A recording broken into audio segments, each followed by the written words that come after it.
நேத்து வந்தவெல்லாம் முதலமைச்சர் ஆகணும்னு கனவு காண்றான்னு சொல்றீங்க. அது நடக்கவே நடக்காதுன்னு சொல்றீங்க. அப்படியேங்க எந்த கட்சிக்கும் இல்லாத நெருக்கடியை தமிழக வெற்றி கழகத்துக்கு மட்டும் போட்டுக்கிட்டே இருக்கிறீங்க.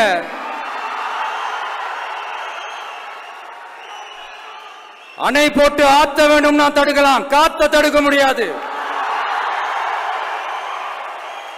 அதையும் மீறி தடுக்கணும்னு நினைச்சீங்கன்னா சாதாரணமா இருக்கிற காத்து சூறாவளியா மாறும்,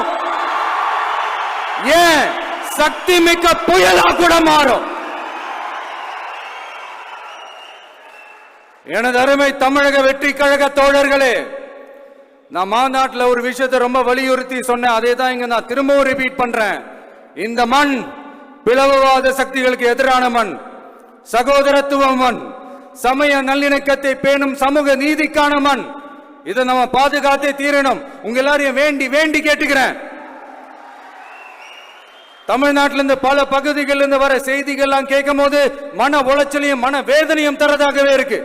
சட்டம் ஒழுங்குன்னு ஒன்று இருக்கிறதாவே தெரியல. அதுக்கெல்லாம் இந்த கரப்ஷன் கபடதாரிகள் கவர்மெண்ட் தான் காரணம்.